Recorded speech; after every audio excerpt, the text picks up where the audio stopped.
Hello and welcome to Telford Ultimate Rides and our journey on the Severn Valley Railway. So we're travelling on the Severn Valley Railway towards Ironbridge and beyond to Benthall. Well, what can I tell you? Well, this area we're in at the moment is called Preens Eddy, and the original bridge at Coalport was actually called Preens Eddy Bridge originally. But this is actually a small settlement, and the railway station, which is known as Coalport West, was actually known as Preens Eddy railway station. So what do we know about the Severn Valley Railway? Well, the Severn Valley Railway was it was built between 1858 and 1862, and the railway connected up Shrewsbury with Kidderminster. Initially it went to Hartlebury, which is just on the outside of Kidderminster, but then was expanded into Kidderminster itself. So the railway itself has, along this section, a couple of stations. So as we've just started, technically we can't really start at Coalport station because it's now a private house, and it's actually holiday accommodation now. They've actually got two original carriages as actually holiday accommodation, which is quite unique. Anyway, our next stop along this route is Jackfield Holt.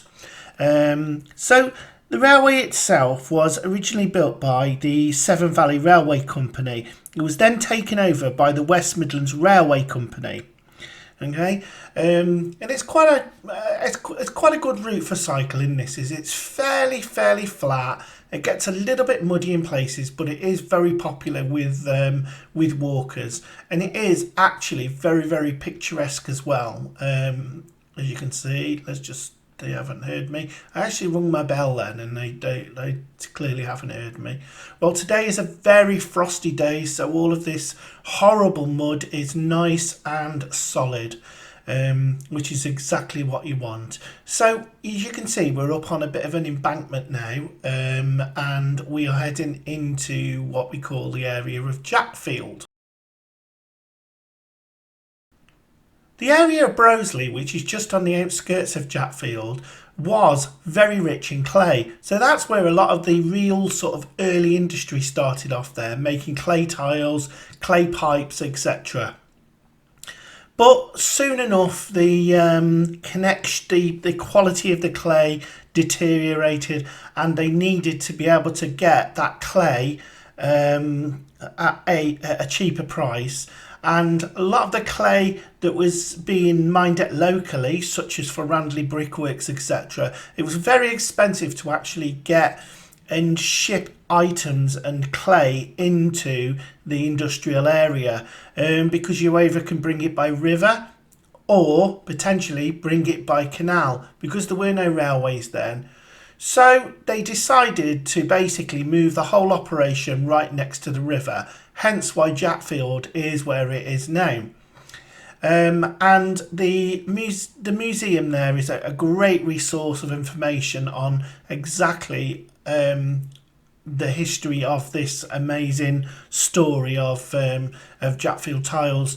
And a lot of the tiles actually were shipped all over the world. These beautiful hand painted tiles, and they can be found in cathedrals, in the Houses of Commons, Westminster Abbey, all of that sort of stuff. They're beautiful tiles, went all over the place. So well worth a visit to the museums. You can just start to see them coming up on the right hand side now, the museum buildings there. And there's also some really nice old buildings there that have actually been converted into residential houses. We are now starting to come into the area of Jackfield that's caused the most problems over the years.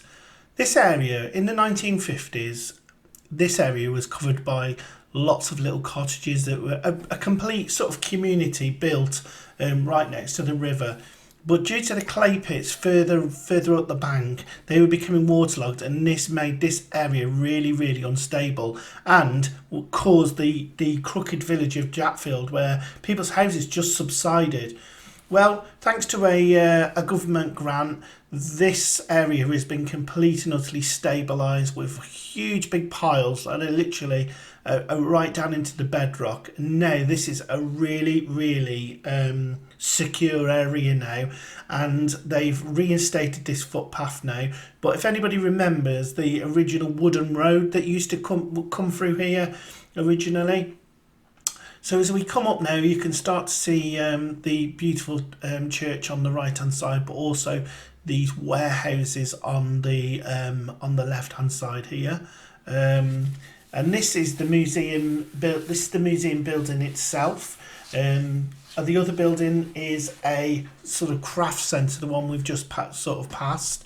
But originally there used to be two museums here originally. But yeah, this is the main museum, which is a really nice sort of building. Lovely old school there on the left hand side. Look, as we come up. So we leave the Severn Valley Railway now because it's actually gone through someone's garden now, and that area's kind of been built up and changed.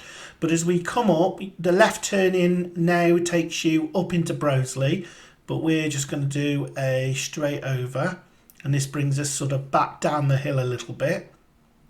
And you can see now the crossing here. So we're still in Jackfield. These are the original crossing gates here that were originally here. They've been recently taken off and restored. Real vain attempt at recreating some tracks there, which is not a great job. But like I say, a lot of this has been reclaimed and looked after now. Absolutely beautiful view across the Severn Valley over to the right hand side, as you'll be able to see. It's just nice because this is quite an elevated position. There's the Black Swan pub there. I wouldn't recommend you going in there. I found them very rude and unhelpful. Well, that's all I've got to say on that. But anyway, we're going on, and the old Jackfield Halt was just on the left hand side there. It's actually been moved twice, one due to subsidence, and it was moved a little bit further up. There's these lovely little bridges. Look here, look, these little bridges that go over. But actually, you know what? Do you know what's actually underneath here are some big like sewage drains underneath here that drain to the Coalport, sewage works at what they call Gitchford. But as I say, we're coming through.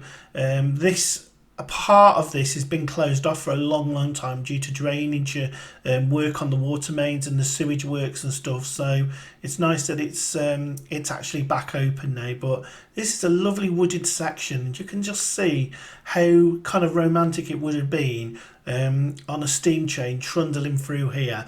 And it's just nice that they've been able to keep the old bridges and stuff in place, which is really nice. I suppose at this speed, this is probably the best you're ever going to get. What it feels like to travel through here at any speed. But yeah, it really is a nice nice pathway. And this is the bit opening up now, is where they've just done a lot of the work. So there's an actual, like I say, underneath here now is a huge big sewage tank, and it basically takes the sewage from one side of the river through this underground tunnel, which is really deep, and it literally pumps it underneath the river and then back up again, and then straight down to the sewage works. So like I say, a lot of pathways in Telford, even though they look pretty innocent, they actually are integrated into doing a job, such as carrying pipe work and services. To be honest with you, I came through here the other day and it was absolutely muddy as anything, and you can see it's frozen now, but you can imagine once that's defrosted of exactly what it's like. This section has only been recently sort of hardcored up now, so this is fairly smooth.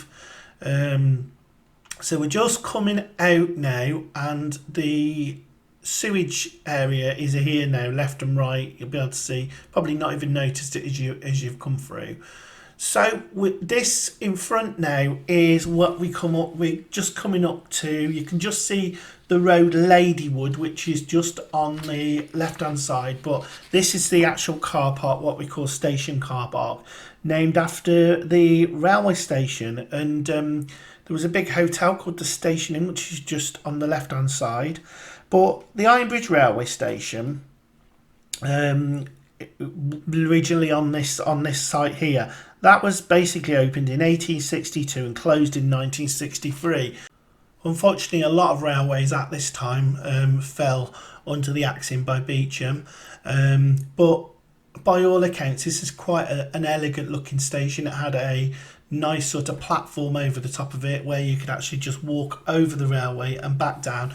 The similar sort of bridge that was at Oaken Gate, but imagine the people that just come to Ironbridge,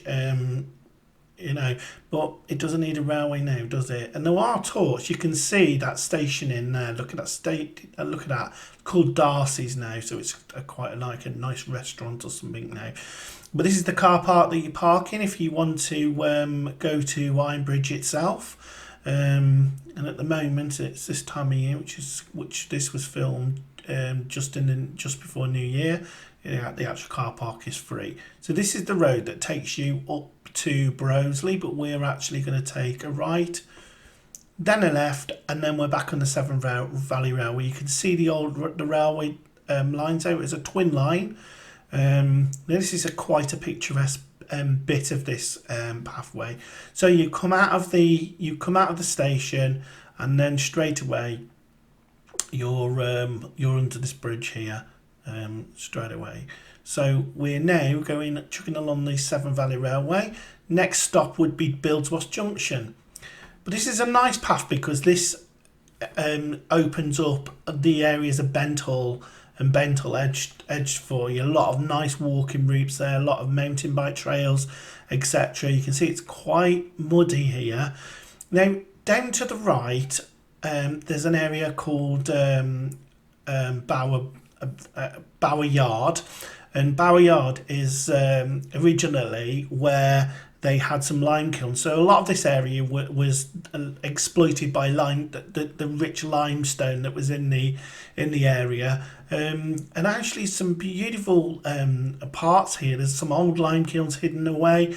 There's a lovely old waterfall in a minute when we'll go over a bridge, and there's a sort of like waterfall, the Bowers Brook that's called, that runs down from the top of Benthall Edge. But great ride, and you can just see the path isn't too bad there. You can see the sign there that takes you to the lime kilns just in there on the left hand side, and then you can see us going over this bridge, and you could just see the waterfall just out of shot on the left hand side.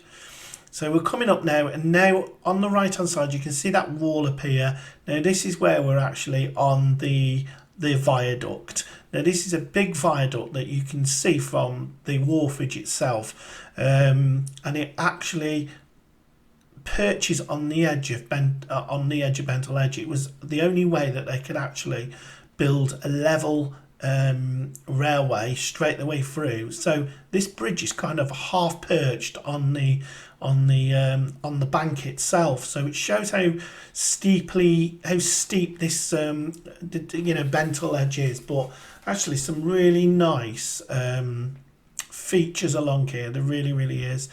So as you can see now, it's a lot of woodland here, and you've got an almost, because you're so high up now, you've got a great view of the river. You can probably just see it through the so yeah, the river runs down on the right hand side. So as we would have gone along, we would have gone straight into Ironbridge Power Station then, and then you're able to link off to Craven Arms or head off up to Wellington. I hope you've enjoyed this short but sweet ride along the Severn Valley Railway. Join us again with Telford Ultimate Rides.